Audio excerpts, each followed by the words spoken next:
Hello, how are y'all doing? Just gonna wait a few more minutes before we start.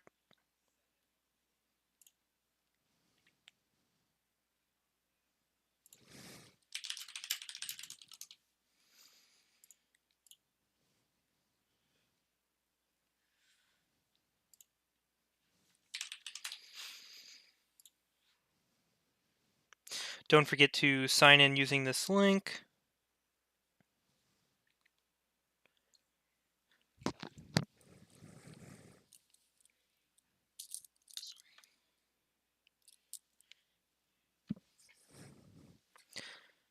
Alright, gotta increase my audio a little bit.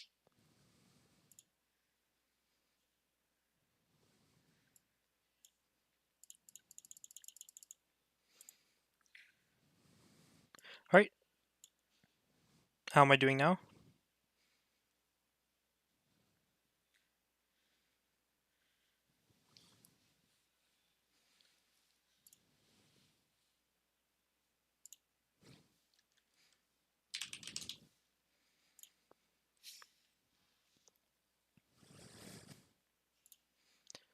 Alright, so just a few more minutes.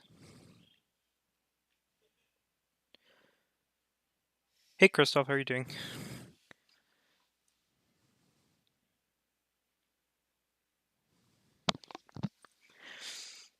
If you are partaking in the workshop, in the description there are some required files, and I will explain those once we start.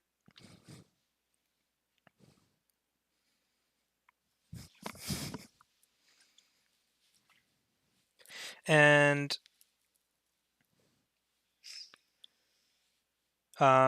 because this is an asynchronous workshop, you can literally do the workshop whenever. Essentially, what I'm doing today is getting you ready for it, essentially.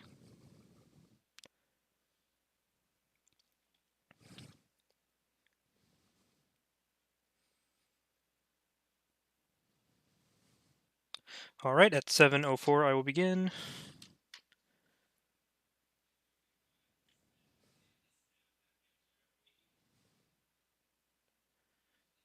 Sweet. Glad to hear it, Christoph. All right.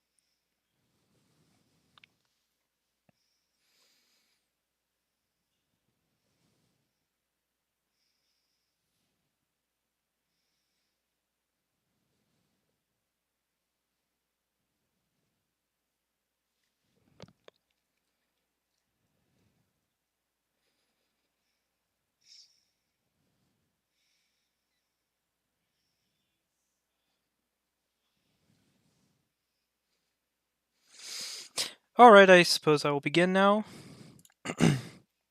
Okay, so just a quick explanation of how this will work. In the description, there is a zip file for you to download. It's a Google Drive zip file, and included in it is 3 project files, and a README file, and a components file, which includes a component that I needed. So the README file, if you look at it, it tells you basically, it gives an introduction of how to do it. It gives you some useful links for data sheets if you need it. And yeah, just to look over it if you don't start right away, maybe you need a review on how to do it. So there's that. And essentially how it works is you have three project files. The first project file will include an empty project with no schematic drawn out, but there are very useful information, such as shortcuts and best practices, so that you can have a quick reference whenever you're working on the workshop. And the first project file actually includes a completed schematic for the project, but unfortunately it does not have the PCB actually laid out, so you would have to do that. But it does have some useful shortcuts and does best practices for you to have a reference for whenever you're working on it. And the reason I included that is perhaps you're already used to using the schematic capture software in KiCAD called the Schema. You're already used to it. You want to practice actually making the PCB design. So that is there for you. And lastly, we have the second and final project file, which includes the finished schematic and also the finished PCB layout, completely drawn out, and you can view the 3D version of it right here. And that really is just a reference to see, the final result, what it should be. And also you can kind of like course through it and make some changes, just in case you want to make any improvements. All right, I just closed it out. Let me go back to it. Sorry, one moment. Got to go back to it. Okay. So, essentially what I'm going to do is essentially give you a good start on using the EE schema for this workshop, and then for the next workshop, which will be this same time Sunday, 7 p.m., I will go in depth on using PCB new and converting the schematic into PCB new. And the difference is now I will be talking about how to make custom schematic symbols, and also I will be talking about making custom footprints and things of that nature. And I will try to do my best to talk about best practices with schematic design and PCB design. So before I will start, I will actually start reviewing EE schema. I know if you did attend the first two PCB design courses by Kwong, then you probably do have a good basic understanding of it, but I will go over it real quick, just in case you did not view those videos. And it's also just good to review it in the first place, but I will go more in depth in it. So first I'm just going to start off. Whenever you create a schematic, the first thing you want to do is come up to this edit page settings. And actually, before I start, I'm just going to explain how this top bar works. You can think of the top bar as like a list of steps. And I will get more into that once I get to these parts right here. But you can see the first thing you do is on the very left. So edit page settings. So the edit page settings, you can change the size of the page, and also you can add some very useful information like a date. So you just click this button, click a date. You can add a title, clock, or something more specific. You can add comments like Nolan Davenport is my name, and you can add a company, IEEE. And what it does is it adds the information down here at the bottom for you to, ensure that you can also change the revision number 2, which is something you should do. So this is the first revision of it. So now I would put 1. So that's the page settings. You can also print and do things of that nature. You can like search through the symbols and schematics so that you can find certain schematic symbols if you have a very large schematic and you don't know where it is. You can zoom, blah, blah, blah. All of these you wouldn't usually use because you can use the scroll wheel. And also, I don't know if you've noticed, but on the left here I have an indicator telling you exactly what key presses I'm using. So it essentially tells you how I'm doing things visually, so in case you're curious.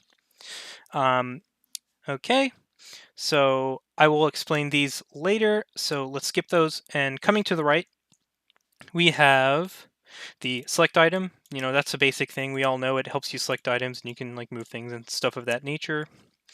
We have highlight net. And let me go ahead and place a component down and build a quick circuit real quick just so I can explain these for you. So let me get a resistor. Just get 2 resistors and I'll copy that, and then perhaps I'll get a battery. Just a battery cell. It's nothing, exciting. Okay. So we have the select. You can select components and move them and things like that. We have the highlight nets. Now, it is important for you to understand what a net is. A net is essentially a wire. It is the representation of a wire. And if you've learned, electrical design, you know that whenever you're representing a wire, you represent it as a node. And a net is essentially a node of what represents a wire. And you can use this tool, the highlight net, to basically tell you whether or not, if you're confused on whether this wire is connected or not. For example, if you have a wire like this, and you're like, oh, is that connected or not? Let me check. No, it's not. But if I want to connect it, then I can use this junction tool and make a connection. And now it is connected. So there's that. You have the place symbol button. That places symbols. We know that. You have the power, global power ports, and essentially what this does is it gives you a global port that represents your power. And usually, if you have a 5-volt power rail, then you would use plus 5 volts, or maybe you can use VDD, right? VDD, or maybe if you need a ground, you would use ground. And what these are global flags. You can see it's a global label. So it essentially represents the ground.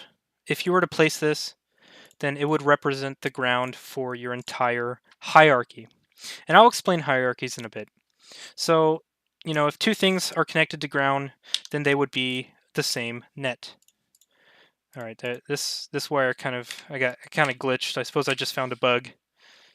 If you change a wire while it's in the middle of being highlighted. All right, so if I copy this.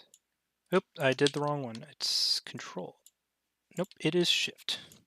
If I copy this, you could see now there are two different, parts of the schematic, but if you highlight the net, then they are now part of the same net.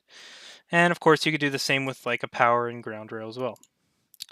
All right, so that's the global power ports. And for the sake of it, let's go ahead and put like VCC as well, just so we have one. And then we'll put that there. So now we get into the idea of buses. They're really a visual thing. You don't really need to use them. Really using them is just so people can understand that these two 8 wires connect to these two 8 wires, but you would be using a label to represent the 8 wires. So you don't really need to put them. If you want to improve the visuals of it, then you would use a bus. To connect a wire to a bus, you have to use a bus entry wire. And if you want to connect a bus to a bus, you would do a bus-to-bus entry. The no flag connection, essentially if you have an IC like an ATmega, sure, I'll just grab one. Say you do not want to connect PC5 to anything, you would get this and boom, and you would be telling the design rules check or electrical rules check, hey, I'm actually not connecting anything, so please don't throw an error, please. That would be nice. So that's what you're doing by doing that. And that's really an OCD thing. A lot of these things you will find aren't necessary, but they're kind of best practices and they help with random errors and things. And it helps if you have a large schematic. It helps if you have these sort of rules that you give yourself. Like if I'm not connecting, I will put a no connect and things like that. A junction, we all know what junctions are. That's a junction. It tells you that these two wires are connected right there. And you can add them manually if you forgot to add one. A net label, those are very important. Essentially what net labels do are they allow you to connect two different parts of the schematic without actually connecting them physically with a wire. So now if you look, if I highlight this net, you can see that it is not connected to that. It is connected to that right there though. And if I create a wire between those 2 points and now highlight the net, you can see now they are part of the same net. And it's the same idea of using the ground and the VCC global labels, but these are actually local, meaning it only counts in the net that we are in currently. And they do not count in other sheets of the hierarchy. And like I said, I'll explain hierarchy in a bit. Now we have, okay, I suppose I'll start explaining hierarchies. Okay, hierarchies. Say, for example, you have an extremely large schematic design and there's no possible way that you can fit it on this little sheet. Then what you could do is create a hierarchical sheet. So you come over here, create hierarchical sheet, and you can just give it a, an arbitrary size. It really doesn't matter. It depends on how many pins you want to connect to it. And then you can start adding input pins to it. So you can add a place hierarchical pin in sheet. So then you would essentially name it like B. Then it literally like attaches to it. All right. And so now you have kind of a import into this hierarchical sheet. So you can then make a wire and do things with it. And then if you actually want to enter this sheet, you would come up to this navigate schematic hierarchy button, and then you can see join this sheet. And now you're inside of the sheet. Now, how do you actually connect to this pin right here? Well, once you're inside of the hierarchical sheet, you would need to place a hierarchical label.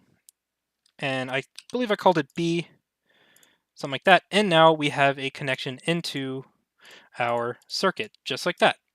And now I can have, a circuit that does, something like maybe it's just a resistor to like ground or something like that. Sure. All right, and that's our function. That's our circuit. So we can save that, and now we can leave it. And now we have a connection. Essentially, what this does is it goes through a resistor to ground, which doesn't really do anything. But you can see the power of this. If you have a massive subsection of your schematic design, then you can put it in a hierarchical sheet, and now you have all this space to do it, right? And you can add as much input and output ports as you want through that method.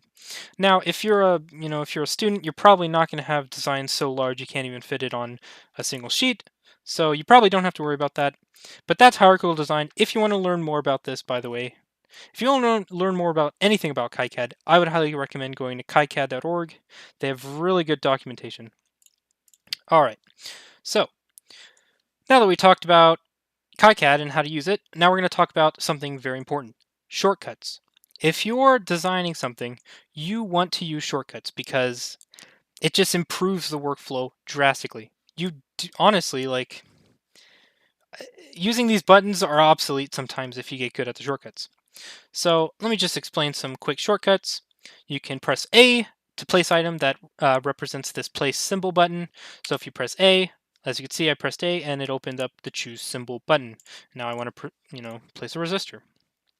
You can rotate items by pressing R and it rotates. You can edit an item, its properties, its reference value, its value, its footprint. You can even put a data sheet right here that you can easily press this button and it'll take you out to the data sheet. Very useful. You can actually start wires by pressing W, which just makes wires really easy to make after you get really good at it. You just press W and voila, you have a wire. If you don't want it to start immediately, you can hold Shift, as you can see, and then press W, and it switches to the wire tool for you already, as you can see.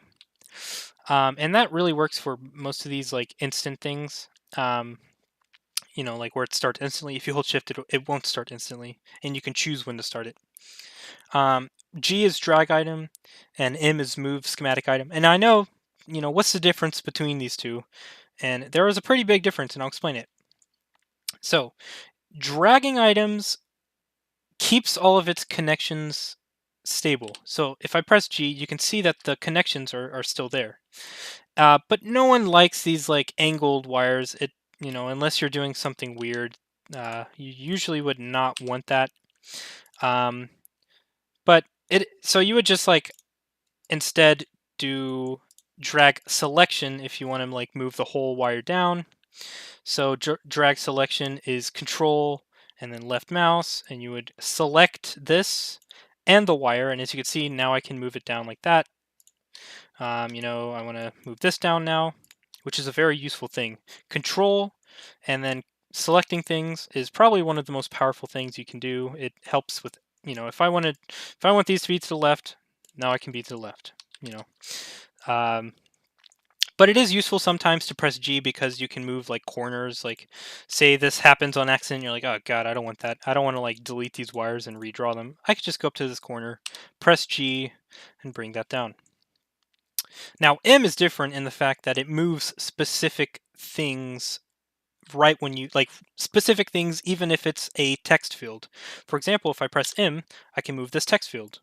If I press that, and I can hold R to rotate the text field. So yeah, but G moves the whole component. If I press G on the text field, nothing happens. So, but if I press M on the component, then I essentially take the component away. Now it's not connected anymore. So there's a difference, and they have their uses. So I would just, when doing the workshop, I would practice G and M because they're very helpful. Now C is duplicating an item. So if I hover over this and press C, now I have another one. I don't know why it was upside down. That's weird. I think I might have actually mirrored it. So yeah, that's how you copy items. That's a very useful thing, obviously, if you're building a big circuit. Left mouse is you move a selection. Shift left mouse is to copy a selection, and that's useful. That's what I did earlier when I copied this, and now I have another one. Shift left click with a selection is very useful. And finally, I talked about control left mouse, dragging a selection. And finally, Control Shift left mouse is deleting a section. So if I do both, now they're gone. I don't even want this anymore, honestly. Now it's gone. Super easy. And that's honestly most of the shortcuts that you will be using on a daily basis. So I would get used to using these and understanding when to use which shortcut. All right. So I believe that is all for right now in terms of EE schema. I will explain these up here in a bit. But first, I'm going to now switch to making custom symbols in EE schema. Now, when would you need a custom symbol? Usually you would need a custom symbol if, one, it does not exist in the symbol library already given to you by KiCAD, and you should look for the symbol. I was surprised, honestly, when I found that they had the @mega 328pu 28pu. See, this is what I'm using in the design we had. I was surprised it was here, and it is here, and it's pretty nice. But if you do not have it, for example, I did not have the display. You would then go on to something like Ultra Librarian, which is where you can find online schematic symbols, and I will show you Ultra Librarian. Here's Ultra Librarian. So then you would search for things like, I don't know, I'm sure they have @mega as well. You'd search whatever you need, and then you can find it. Right here is what I need. So you would click it, and then you can get the schematic symbol, you can get the footprint, and you can also even get a 3D model, which will make it look very nice. And then you would just download. And when you do download, you can choose KiCAD. But if you want the 3D model, you have to go over to 3D CAD model and click that so that you have it. So then you can download that and find your schematic symbols. Now, if you're like me and you were very surprised, I literally cannot find this display that I want anywhere. It is apparently not as popular enough for someone to make a schematic symbol and everything for it. All right, I need to make it myself. So to make custom schematic symbols, you choose up here, create, delete, and edit symbols. And now you have the symbol editor. Now what you need to do is actually create your own library. So I don't have a library. I have to come up here and click New Library. And for any project, you want to have your own library because it helps you organize all your components, especially your custom components. So I'm just going to call this IEEE @mega 328 clock. It doesn't have to be super amazing. And I'm going to make it project based. If you want it to be shared between all of your projects, then you can save it as global, and you can literally use it any project you want. KiCAD knows that this is a library that you want. But for now, I'm just going to use it as a project library because I doubt I will use this it's a clock display. Why would I need it anywhere else? So I'm going to click project. So now if I come up to libraries, if I search what I called it, then you can see that it now exists in empty library. So you would click that, and then you would click File, New Symbol. And what we're making is an LED clock display. And now we're going to talk about reference designators. Reference designators are very important when making schematic designs and schematic symbols because they essentially can tell professional engineers that are looking over your design exactly what a component is. So if you just go to Google and type reference designator, this will be the first link, and here's a list. Now I need a display, so let's find display. Where is it? It's somewhere here, believe me. Well, I know it's DS, so I know it's in the list, believe me. See, it's right there. So for example, I need a display, so I need to make my reference designator DS. So I'm just going to change the default reference designator to DS. Everything else should be default for now, and I will click OK. And now we will have, we have the name of it and our reference designator, and we can just move those out of the way. They were on top of each other, so I just kind of moved it away by pressing M. Like I said, M is how you move text fields. So now we need to actually make our design. And so what we need for that is the data sheet for our design. So I'm just going to bring this over here, and I will move this to the right and bring this up. Okay. So here's the data sheet for our design. And as you can see, if I zoom in here, essentially how it works is you have the 7 pins to represent the 7 segments of the display, and you have common grounds that you can essentially select to choose which LED to turn on, which display to turn on. And to have multiple numbers on at the same time, you will have to switch between them really fast to where it is, you can't see whether or not they're switching. So that's how that works. So we can see that I have all of the input pins for the LEDs, A, B, C, D, E, F, G, and I have the pin numbers related to those. So let's begin by coming up here, and you can add pins by pressing the add pin symbol. And if you click it, you can give it a name, and I know that this one is A, so I will give it A. I know that A is pin number 13, so I'll give it pin 13. And it is an input. Okay, so I'll just place that there at the origin. The top left pin should be at the origin because it makes placing the component easier. Now, let's continue. I'm just going to do all of these. So now we have B. Let me just turn that on. B is 9. And then I have C, which is 4. Then I have D, which is 2. Then I have E, which is 1. Then I have F, which is 12. Then I have G, which is 5. Then I have the dot, the period to the bottom right of the digit, and that is pin 3. And finally, I have the 2 dots in the center. As we all know, the 2 dots in the center of a clock that kind of blinks usually. And I'm just going to call that D56 because it is D5 and D6. And then the pin number is going to be 8. Now, when making schematic symbols, it is best practice to put the inputs on the left, the outputs on the right, or the bidirectional outputs, outputs on the right.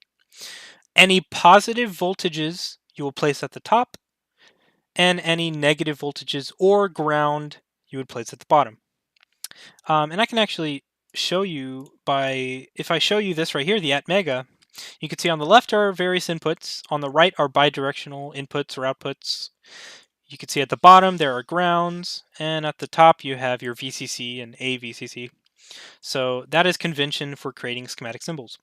So let us go back to here and let's grab our datasheet back. Okay, so now we have our inputs, and I'm just going to refer to these as outputs. I just realized I probably should make these like at the bottom because technically they are grounds.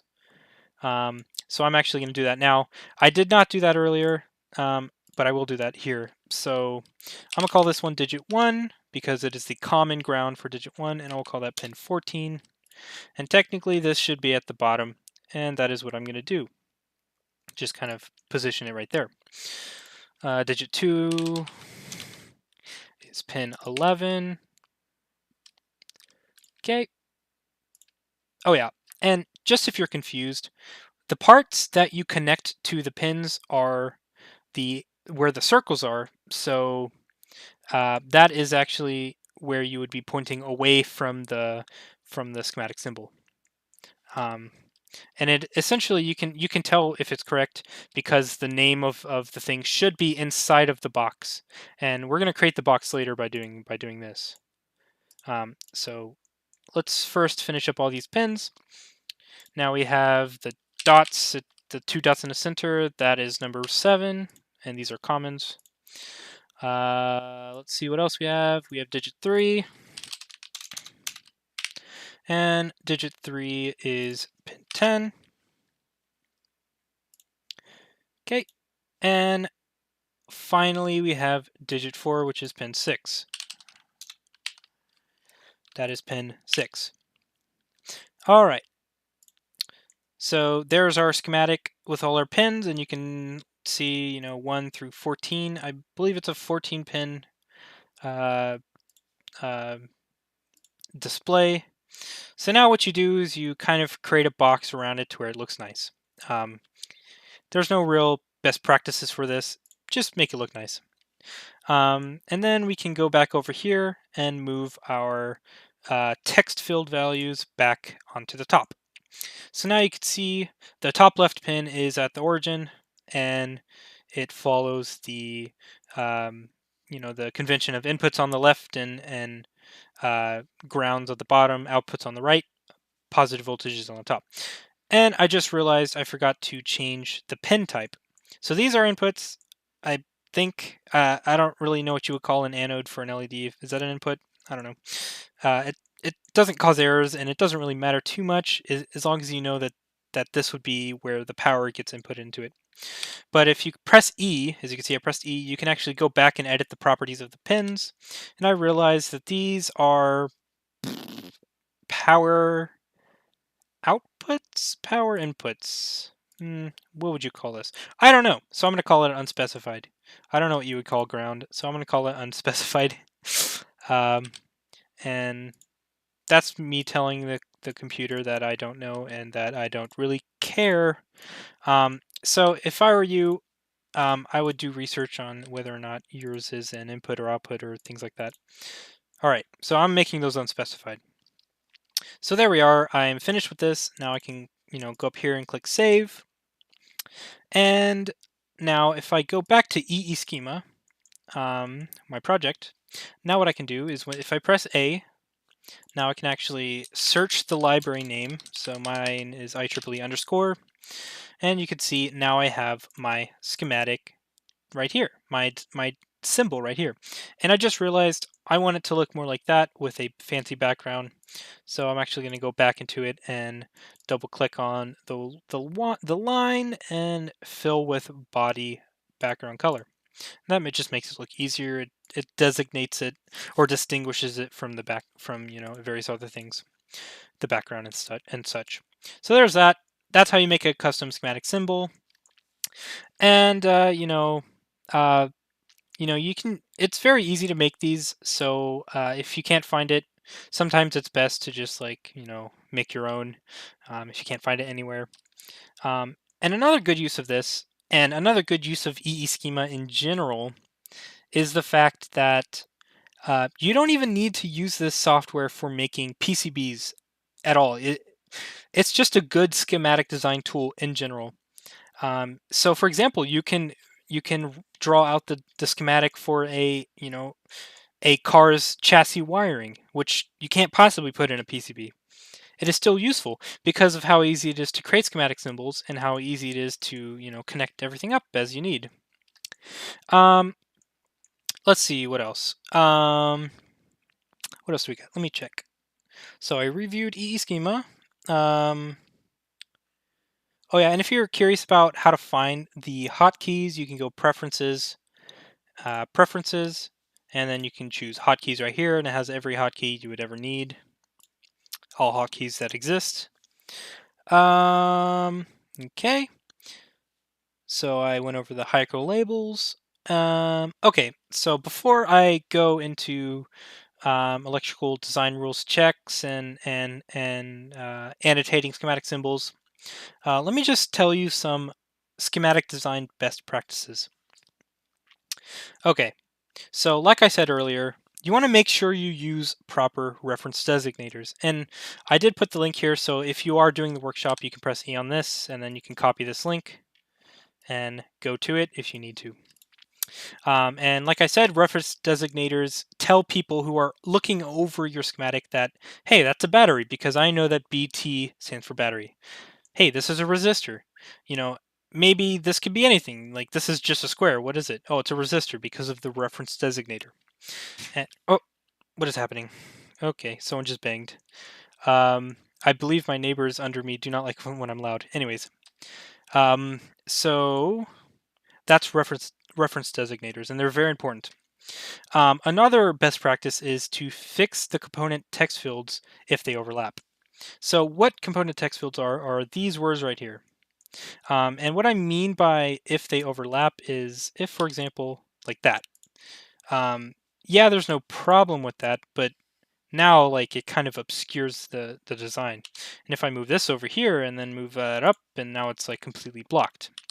So the goal is to basically improve clarity by moving things in a way that they are easy to read and it is easy to tell like which component the text fields belong to. So, for example, if you have like, let me just, copy this, bring that down, press G to move that down like that, and then connect this up. Now like this reference designator, it's closer to this resistor, so surely it belongs to this resistor, right? I mean, you can tell it belongs to this one, but for someone who has never seen the schematic, it might cause confusion. So, it is best practice to move them in a way to where it is easy for you to tell, which one belongs where. And I know that is a no-brainer, but it is good for making it more readable for people who are viewing your schematics. So that's that. Now, positive voltage sources, the global flags that represent the positive voltage sources, and negative voltage sources or ground. The positive goes up, the negative goes down, and that's pretty simple to understand. And as you can see, the ground is going downwards right here, and the VCC positive voltage is going up right here. You would never in a million years, have a ground that is pointed upwards. That just looks weird, and it might confuse people. If someone sees this, if they're used to the normal convention of negative goes down, positive goes up, they would see this and glance at it and think, oh, that's a positive voltage, why is that there? And then they have to like read it and then realize that you're a horrible schematic designer for putting ground upwards. So don't do that. And also, there's the negative voltage. So, if we could do minus 5 volts, minus 5 volts would go downwards like that. Okay. So that is that. The global flags for the voltage sources. Another thing is to draw common circuits like they are usually drawn so that people can recognize them. An example of this would be like a buck converter or a full bridge rectifier. Don't draw it so weird that an engineer who's in the field for so long, he knows exactly what it looks like. But then you draw it like so weird that he couldn't recognize it at all and then has to spend like 10 minutes, tracing all of the lines to see, oh, that's a buck converter. You could have just drawn it like a buck converter. So that's very important. Draw common circuits like they are usually drawn. Very important, be consistent throughout the design.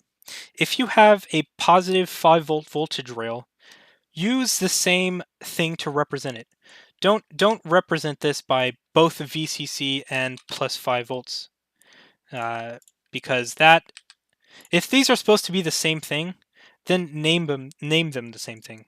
Use the same conventions throughout. If I have a naming convention, right, then I would use the same naming convention. So yeah, there's that. Consistency allows it to be more readable and people can understand how it would be formatted. All right. Be consistent. All right. So the most important thing is clarity.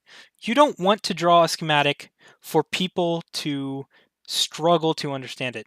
Your goal is to convey a schematic to where it takes as little effort as possible to understand. And that goes the same for like writing a book or writing an essay. You don't want to make it difficult to understand. So and that goes with the draw common circuits like they're usually drawn. That goes in with that as well. Don't like make it super weird, like like all these are there, and then I don't know. There's nothing logical about this, right? It's just getting weird. Yeah, it's hard to understand what this even does. Like maybe this is over here. Yeah, maybe you understand what it does, but you need to make it to where everyone can understand what it does. All right. And I heard that I've never been an engineer, but I heard people who give people bad schematics. It is very annoying, and they will sometimes skip it. Like if you post a schematic on like an online forum, and someone thinks, "Oh, this is hard to read. I'm not even going to try helping them."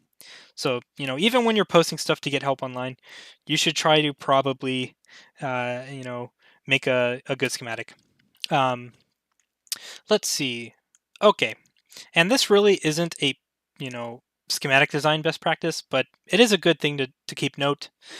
When you're designing something, make sure to test it on a breadboard before you actually, order your PCB, because then once it comes in and you realize there's one connection off, then you're going to have a really bad time. And depending on the complexity of it, believe me, if you don't think there's an error, there is an error. Believe me, you just have to find it.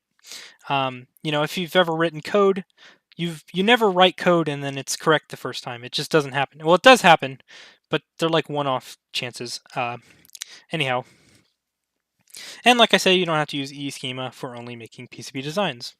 So those are some very useful best practices, and they will be here on the workshop. While you're working on it. Oh yeah, and by the way, I forgot to mention this. In the first workshop file, there is a final schematic reference, which actually shows what the schematic's supposed to be, and you can zoom in and read it and try to follow along. That's for your reference to actually build the schematic. All right. Sorry for not explaining that at first. Okay, so say I finished my design. I'm going to discard all that. Say I finished my design. I spent, 5 hours. Oop, I got to close it.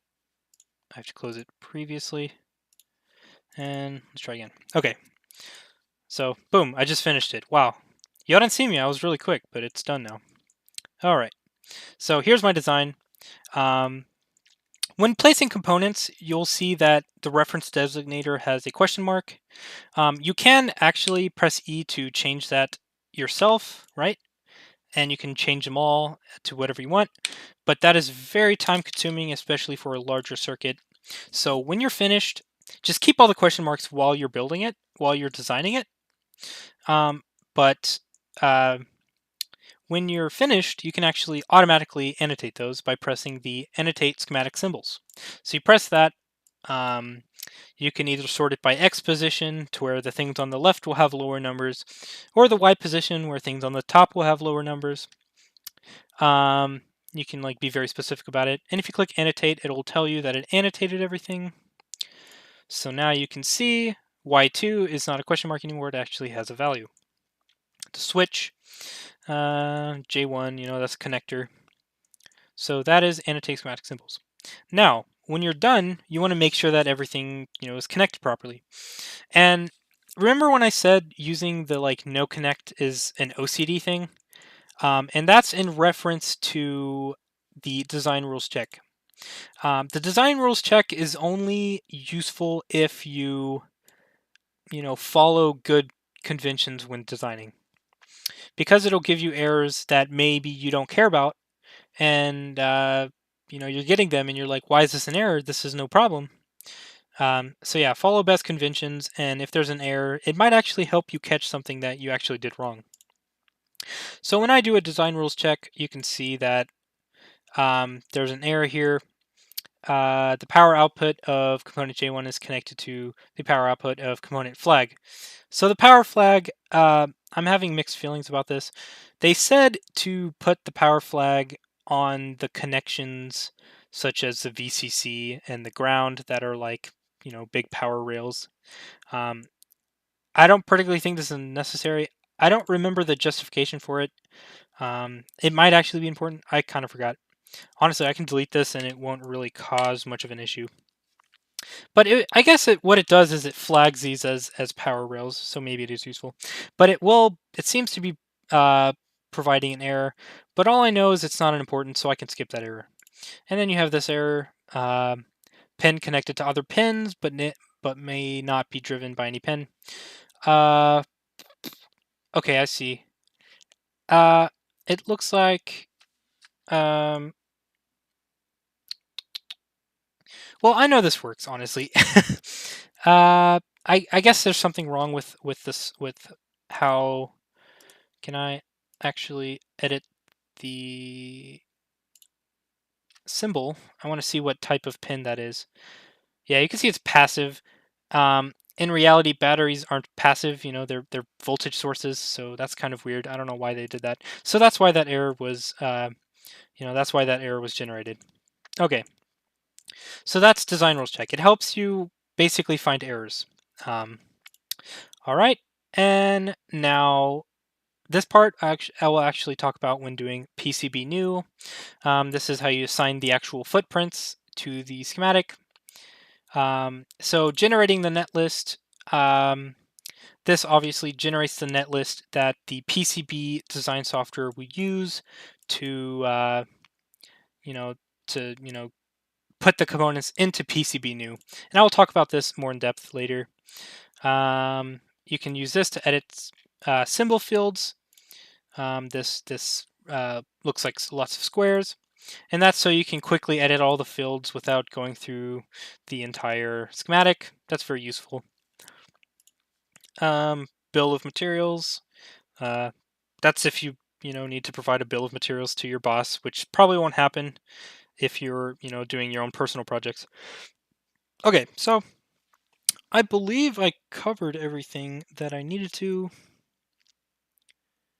Yeah. Are there any questions? Let me go to the chat. All right, where is the chat? Okay. Ah, I see. Okay. Oh yes. So Christopher, yes, you can design whatever circuit you want. The reason I gave you all this is because it's large enough to where you get a good amount of practice. Because if I give you a small circuit, then you spend 5 minutes on it, you finish it, and you're like, all right, well I'm done. And then you don't really get the motor skills needed to learn all the shortcuts and things. So yes, if you do have a circuit design that you might want to implement into a PCB, of course you can do it whatever you like. So yeah.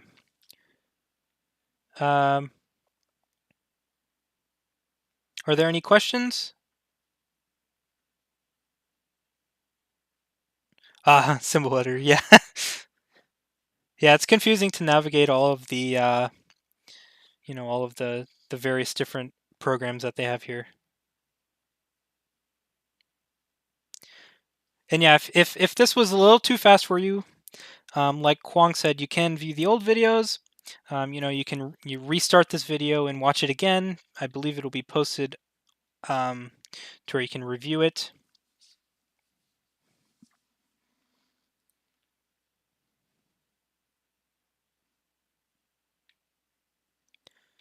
All right. If there are no more questions, then I believe I'm done.